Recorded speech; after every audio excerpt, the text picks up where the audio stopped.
Thank you very much for joining us once again. It's the LB podcast, and we are here to look at Liverpool versus Newcastle. The game finished 2-2, and there are a lot of discussions going on around the Liverpool performance. Some are saying that we definitely need to bring in a number 6, which I completely disagree with. Not disagree with the fact that we need a number 6. We probably do, but I don't think that is going to be the complete solution to what we saw yesterday, right? I don't know what your thoughts are on the game, Stana. What are your overall feeling about the game? I don't know if you were able to look at some highlights or see the game back.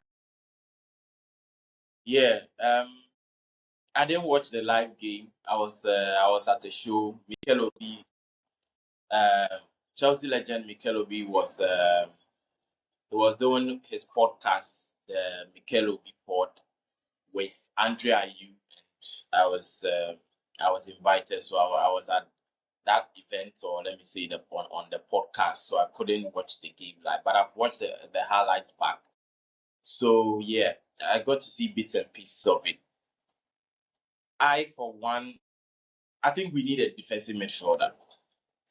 And I think you say we don't necessarily, it is not necessarily because of the defensive midfielder that we lost, or let's say we drew the game, or we consider the goals that we did. But I just feel that there's the natural tendencies of, if you have someone that is a defensive midfielder, someone that is especially defensive midfielder, the tendencies in how, or even where he stands, knowing where the danger is going to happen, those little things. I think a defensive midfielder sometimes has that thing in his game to be able to be at the right place at the right time at times, or most often than not, than having a Gravenberg and Soboslai who don't really have that sort of aspect in their game. Okay, so let me ask you this question. Yeah. We won the league 2 seasons ago with Gravenberg playing that role. All right. And he was able to do that role quite well. Right, maybe not to perfection, but he did that quite well. That is one thing. That is one part of the question. The second part of the question is, we've seen teams in Europe, even in the Champions League, who play without an out-and-out defensive midfielder, like a Caicedo. PSG do that. They don't play with an out-and-out defensive midfielder. So for me, my thinking is that it is about the team shape. It is about the coaching. It is about how you set up your team offensively. When you pin teams back, this is where each person should stand. This is how far you should be from the opponent. Maintain certain distances, right, to make sure that the team still remains compact even when we lose the ball. So we know teams like Chelsea. Chelsea have a Caicedo. They have Enzo Fernandez. These are maybe two of the best midfielders when it comes to the defensive side of the game. They tackle very hard, they run, they cover the ground. But we saw Chelsea last season. It wasn't good enough. They finished outside the top 6 for sure. So for me, I don't think it is the main issue. The main issue is with the organization and the team structure. Right. So you think that maybe Gravenberg is not up to that level where he doesn't have the defensive awareness. But Andoni Raiola has mentioned in a couple of his interviews that he wants Gravenberg to go forward. He doesn't want to restrict him. So don't you think that is playing a massive role in the fact that he thinks Gravenberg can contribute going forward? So he has allowed him to move. So when he goes and he leaves that space, maybe if he had told him to stay and not go anywhere, we wouldn't have this issue. He would have been able to do the job. Right. Yeah, I mean, you have a very good point. I think, I agree that it's more to do with the team, even though I still feel, for example, the second goal that Joe Willock scores, a defensive-minded midfielder will have the natural tendency to just foul him. Just foul him, take the yellow card. We saw Fabinho do this week in, week out for Liverpool all the time. He'll foul you, get the yellow card, slow the game down, allow his teammates to all get behind the ball, and then we go from there. But Soboslai watched him. He was tracking back. It didn't come to his head to do that. He was just focusing on trying to get back into the. Soboslai is a box to box. He likes being in the other box when we are defending, tracking back. But he's not. He's not streetwise. He's not streetwise. Gravenberg is not that either. And you make a very good point as well, because in the first season when we won the league, Gravenberg didn't go forward at all. He didn't score a single goal. I don't think he even got an assist that year. But the following season, under a slot where we started struggling, that is when we saw Gravenberg going forward. We saw how good he was in attacking positions. He scored a few goals at the start of the season. He was interviewed, and then he mentioned the fact that Anna Slot actually wants him to go forward. And I think that quality in his game, Andoni Raiola also sees that quality in his game. So he wants him to go forward. But what is the plan when he goes forward? What happens to the coordination? If he's going forward, who is staying? Who identifies that, okay, he's moving in this direction, so I have to be here? Those are the things that is a major concern right now. Yeah, so you mentioned the fact that Soboslai wasn't streetwise in terms of trying to foul the player or commit a tactical foul, right? So we saw that at City, when Pep Guardiola was still at City, he had Rodri and Bernardo Silva. I think they were the main two guys who used to do that job. They will foul you. They won't allow the counter attack to develop. But Bernardo Silva is not a defensive midfielder. Sorry. Yes, but he's not a defensive midfielder. So I think the issue of not being streetwise, it runs across the entire Liverpool team. The current Liverpool squad, we have nobody in there who is streetwise. Maybe you can pick someone like Kerkes or maybe Van Dijk. Apart from those two, Konate, when he was still at Liverpool, I haven't seen enough of Jeremy Jacquet. Maybe he might be a bit streetwise, but I think we have too many gentlemen in our team. They are all gentlemen. They want to play the game the right way. They want to not commit fouls. They want to be the nice guys. Yesterday, I made a point in my video that Alexander Isak is a typical example. He wants to be the nice guy. He doesn't want to foul anybody. No, I think you can't survive playing that way at Liverpool. So don't you think that the whole streetwise thing should be something that the entire team tries to develop along the line? Because otherwise it's going to be quite difficult. Because I think that is something that is also hurting us when it comes to defending set pieces. Because we are not streetwise, we don't knock people off and try to like bully them, pull them down and all that. That is what others do to us, but we don't do it back. So we always end up in the wrong end of the side of the coin. So I think that is a point that is very important. The entire team needs to be more streetwise. Otherwise, we have no chance. If we just try to play football in the Premier League, you don't just try to play football. You can go to Spain and do that. Just play football, no contact. Just move the ball around. That is Spain. In the Premier League, you can't survive with that. You can't survive with that. So I think that is something that we should look at. But on the defensive midfield issue, do you think Liverpool is going to bring in a defensive midfielder, right, in this window or even in January? I don't know. This transfer window, it looks like it's Barcola. It's Barcola every single day, every single week. I don't think we have even heard us being linked with a midfielder yet this summer. So if I'm to put a bet on it, I would say no. I mean, logically, we should bring in someone, especially after Curtis Jones leaving. Even without Curtis Jones leaving, I felt we needed another body in there. But I don't know. I have absolutely no idea if these people are competent enough to realize that we can't just use this season as it is a real build year for Andoni Raiola. So let's just work with what we have. No, I feel like they are kind of treating this season as, oh, this is just a rebuilding year. Let's just allow everything to just flow. Maybe next season. I don't know. I don't know what is going on. Yeah. Apart from the need for a defensive midfielder, I think the game we watched against Newcastle, it looked like Liverpool were playing to the tune of Newcastle. We were playing exactly how they wanted us to play. We were trying to speed up the game, attack quickly, and that is what they wanted. Their fans try to feed on that. They try to speed up the game, and I think if we had a bit more control, maybe the result could have been a bit different because we were a bit too direct, in my opinion. There were instances where we had the ball, we could have calmed it down and tried to reset a little bit before we go forward, but we just wanted to keep going, and then we lose the ball. Yesterday, I think one of the main things that I saw is that Liverpool kept losing the ball so much.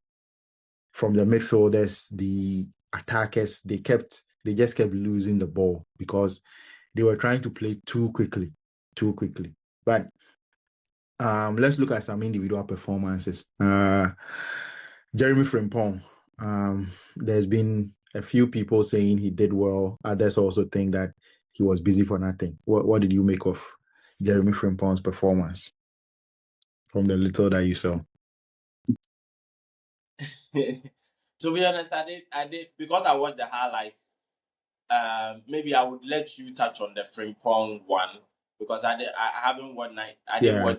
get to watch 90 minutes of the game, but the few that I saw, Mm, he was in the half space on that right hand side. He was trying to take a touch at 10, didn't have the awareness, took a bad first touch.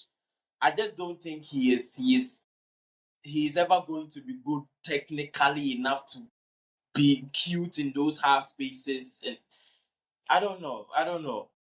What did you think his performance at Newcastle were? Because I also saw that there were conflicting comments about his game. mm. Yeah, for me, I think from what I saw, I wouldn't blame him necessarily for a poor performance. I think he did very well because he was covering the grounds, he was putting in the work, he was doing the overlapping and also coming back to defend when he needed to. So he wasn't being exposed at the back. So that is something that I'll credit him for. But the main thing is sometimes the final ball wasn't quite good enough.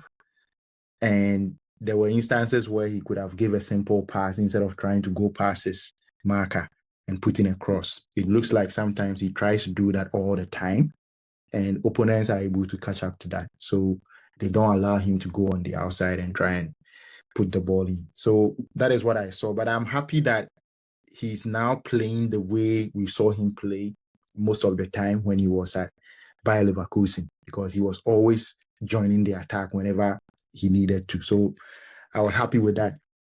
I've also seen people talk about Virgil van Dijk and the partnership he had with Jeremy Jacquet. Also later on,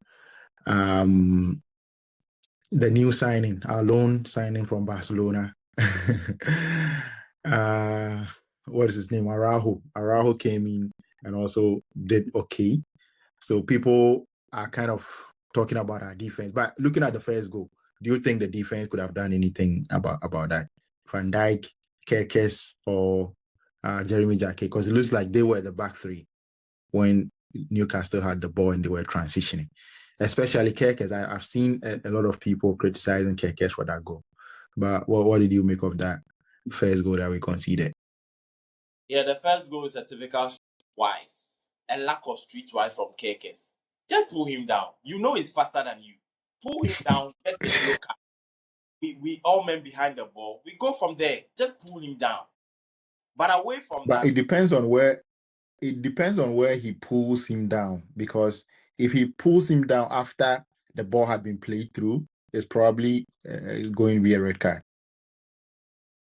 yeah, So maybe possibly. before But the ball was played through, before the ball was played, yeah, you see, just before the ball was played, Kekes was actually ahead of Elanga. So he could have yeah, prevented getting a goal. He could have blocked him with his body. I mean, there are various ways and means that he could have gotten the foul without getting a red card. But immediately he goes past yeah, you, then you are in for trouble. But even after he yeah, went past, I felt like one of Jacquet or Van Dijk, they were all retreating. There's nothing wrong with retreating because you are giving yourself space for others to recover. That is fine. But as you are retreating, one has to get close. then the others retreat. And that is where we come to maybe the telepathy of the players that have not centre back pairing, who have not played together, who has to step in, who has to cover the space. I don't know, but I think from the onset, Kekes should have been the one to handle that situation and just be streetwise with his decision making there. Yeah, I think he was the only one who could have potentially stopped the attack from developing or even prevented Elanga from shooting. So because Elanga was able to get past him so easily, it was going to be very difficult for any of the center backs to try and run and cover that space. It was always going to be difficult. In any case, Van Dijk usually doesn't do that. He doesn't like defending in the channel. Van Dijk likes to maintain his position. He stays in that center lane.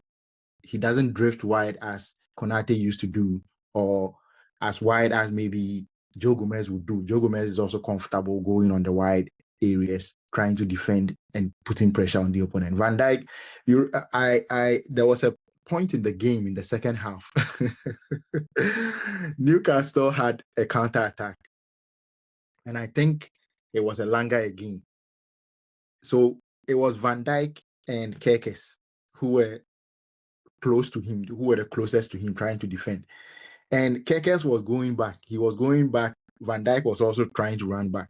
And Van Dijk was shouting at Kerkes to step out to him. So Van Dijk never wants to get out of his position and engage the attacker. He always wants the left-sided player to rather do that job, so that if the ball breaks loose, then he can take control and we go from there. So Van Dijk is definitely, you wouldn't expect Van Dijk to do that. I wasn't expecting Van Dijk. So immediately Elanga went past Kerkes.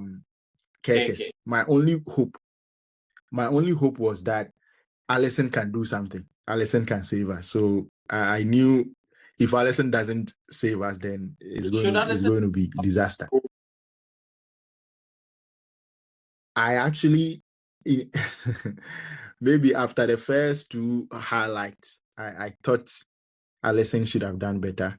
That is what I thought. But again, when you look at the positioning of Alisson, the speed of the shots, he also needed to cover his near post. So you can't really question why he went that far to the left, because he had to cover the first post. So I can't really blame Alisson, but of course he's capable of making those kind of saves. So I was expecting he was going to be able to do something, but he couldn't. So, but I wouldn't expect that this is an easy save for any keeper. I don't think it was an easy save for any keeper. I expected more because it was Alisson in the post. That was why I expected more. But that is the issue with the first goal. So Liverpool got back into the game in the second half. So in the first half, we just have them puffed. Actually, it looked like in the first half, Newcastle created the better chances. So in the second half, we got the goal back, but immediately after we got the equalizer, Newcastle were able to find another goal. How did you find that second goal from Newcastle before we talk about Gakpo's goal? Similar situation, another counter break. I think that one was the Soboslai one. Again, another streetwise. Yeah. Another streetwise. That I think that one Soboslai, he got close enough to have been able to stop the counter attack. And for him, it was even much easier because even though the player was ahead of him, there was still Van Dijk, there was still Shaki. So that is definitely not a red card. It was just a yellow card. Take the yellow card and then I think that was another situation of our players not being streetwise, being too nice, just trying to play the game by the books, not trying to, I mean, last year we saw these Arsenal boys doing this all the time, and as rival fans, you don't really like it all the time. But if it is your team, you want your players to be able to react to these situations better, and I felt we did it. Yeah. Yeah, when you look at the situation. It also isn't it also um isn't it also caused by the fact that we commit too many bodies forward when we are attacking and we don't really take care of the ball very well? Because, like you say, if you mention rival teams, the likes of Arsenal, even Manchester City to some extent, they don't risk the ball too much, even when they are pinning the opponent back. They don't risk the ball too much because they know that when they try to take too much risk and they are not patient enough, it is going to result in a counter attack, and that can be dangerous. But it looks like we were taking too many risks, even though the opportunity wasn't quite there for us to take those risks. We weren't patient enough. We were just sort of wanting to go 100 kilometers per hour all the time. Don't you think that is something that should be addressed, something that we should grow out of going forward? Yes, I completely agree with you. Should be more responsible in possession. More responsible in possession. Because the more times you lose it, the more times you're liable for these kind of situations. And even if we say, okay, you bring in a defensive midfielder, these things will still happen one way or the other. The best way, the absolutely best way to stop counter attacks is to not lose the ball. Don't lose the ball. Keep the ball. There are certain situations where it is the best time to risk it, and that is the little details of Andoni Raiola's the way that we want to break teams down. Maybe I think that is what the next stage or the next process where the player need to adapt to. When are we supposed to risk it? When are we supposed to slow it down and move it to the other side and try to play from there? Okay, this side is blocked. Okay, I won't force it. Let me come back and then we recycle and try to go again rather than trying to force situations. I think that maybe that is another thing that the players haven't adjusted to yet under Andoni Raiola. Yeah. Now let's talk about Florian Wirtz. You can also chip in Alexander Isak if you want to. Basically, the attack, trying to move the ball forward, create chances, and all that. We saw Rio Ngumoa as well in the first half on the right hand side, and a lot of people have very strong opinions about Rio Ngumoa on the right hand side. So, what do you also think? Are you in the same corner as those who think Rio Ngumoa on the right hand side is a complete no go from now on? Yes, I'm on that side as well. First of all, I think William Gomoha, the expectations are a bit too much for my liking. As a Liverpool fan, I feel he's a tiny bit overrated by our own fan base. I don't think he's quite as ready. What we expect him to do right now for our team, he's quite as ready to do that for us. As good as he is, he's eye catching. You see him, he's doing flicks and tricks. Sometimes I think he overdoes it as well. But the thing is, we know he's not a right winger. He's not a right winger, and his tendencies are so obvious to see when he has the ball, especially when he's on the right, because you know that when he's on the left, when he does flicks and tricks, he's a bit more unpredictable when he's on the left. Because even though he's right-footed, he doesn't really cut in and shoot all the time. He gets to the byline at times as well. So his Yeah, unpredictability is a bit more than when he's on the right. On the right, he looks to me as if sometimes when I watch him on the right, like it's Jeremy Frimpong on the right. He just wants to go on the outside and put in a cross. So I think he's a bit yeah. more predictable. Then I come to Florian Wirtz. Now I even made a tweet about Florian Wirtz that I don't think he's just that guy. For me, like I said in the preview, I've never for once felt that Florian Wirtz was ever going to turn into our Kevin De Bruyne. I don't think he's ever going to be that player. Now his Or best even Bruno Fernandes. no, or even Bruno Fernandes, no, or even Cherky right now, no, I don't see it. The best is for him to become um like a Bernardo Silva for Manchester City, that player that links the links the midfield with the attack so well, those kind of things. I think that is what potentially he could become or he could go into. Now, until when can we expect 120 million performance from Florian Wirtz? The excuses are running out.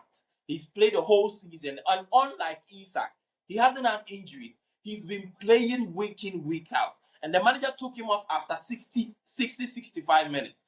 Now, in subsequent games, if Florian Wirtz does not improve, the manager should be looking at benching him permanently and bringing him on only in the second half. He should earn his place in the team. If this is how he's going to always play, I feel he should start earning his place in the team and not be starting just because he's £100 million footballer.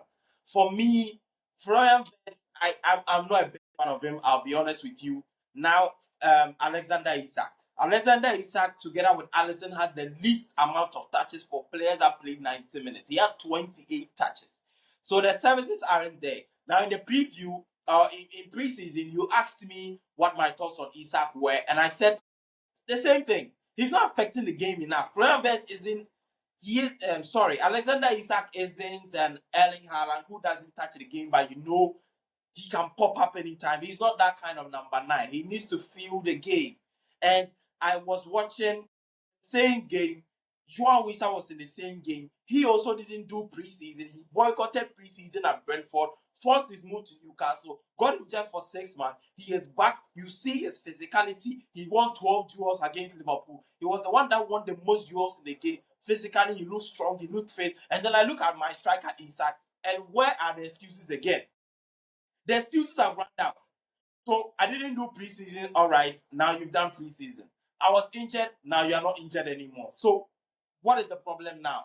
The services aren't there. I understand. What do you also think about the fact that maybe the crowd got to him a little bit? The way they were sending out the boos and all that. Don't you think the crowd kind of put him off a bit in this game? I would agree if I saw him banging in preseason, but I didn't see him banging in preseason. I mean, he scored a goal in preseason, but he wasn't spectacular by any means. If I saw that in preseason and this game happened, I could look at it and go, okay, I can see maybe the crowd playing at St. Jesus Park. We know the history and what happened last year, but it didn't look to me as if I saw anything or extraordinarily different from what I saw in preseason. And that is why I'm not really able to use that as an excuse for him. And maybe I'm wrong. I don't know what you think.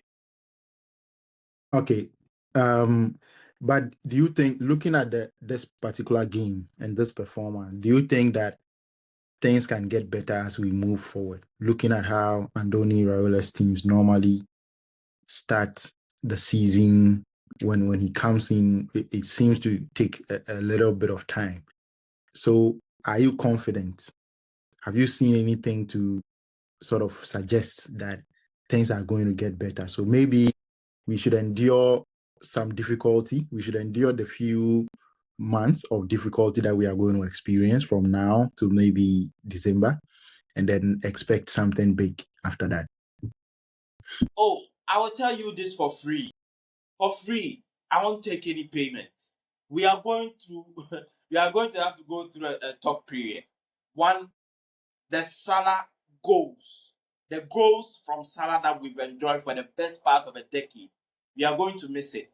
If Isak doesn't start banging, where are our goals coming from? And now it looks like anytime we score 2 or 3 goals, Solskjaer is scoring 1. Solskjaer is scoring 1 from last season.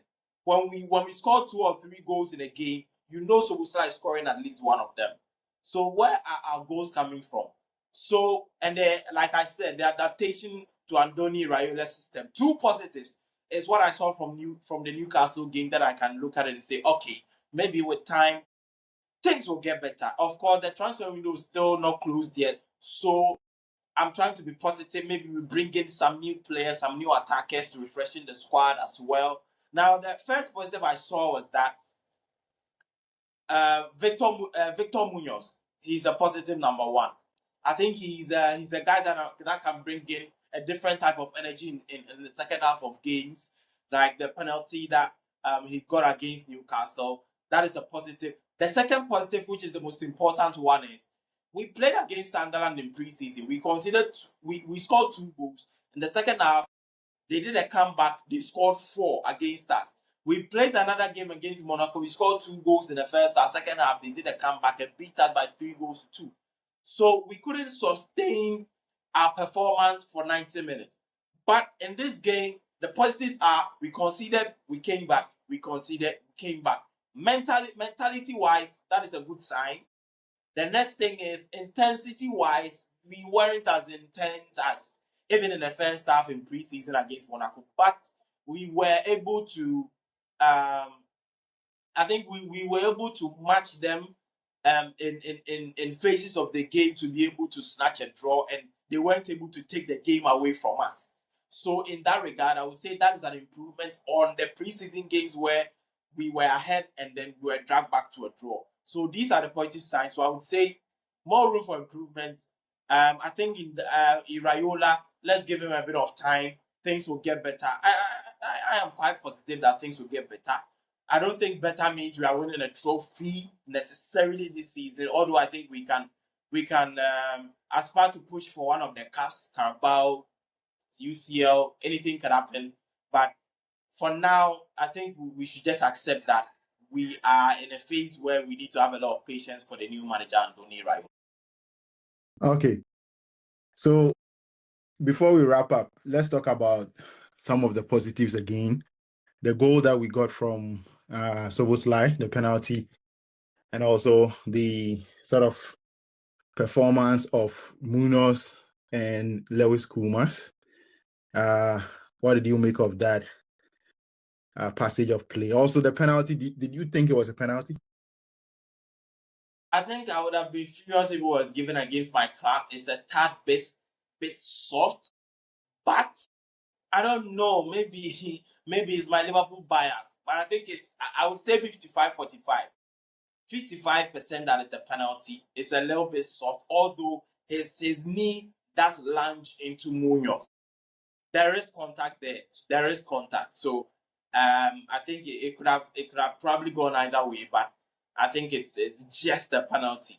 And Munoz was positive, was a positive, like I said. Good penalty by Soboslai, and Kodigapo's goal, I think he has that in his locker. He has that in his locker. Even in certain games where you see that he's not really up to the task, he has this in his game where he can just take the ball, take responsibility, and just try to get a shot on goal. And we've seen him score a few of those. So I wasn't surprised that he was able to score that goal. Okay. Thank you very much, everyone, for watching. This is how we end the show. Don't forget to subscribe. Also like the video. We'll catch you later. See ya.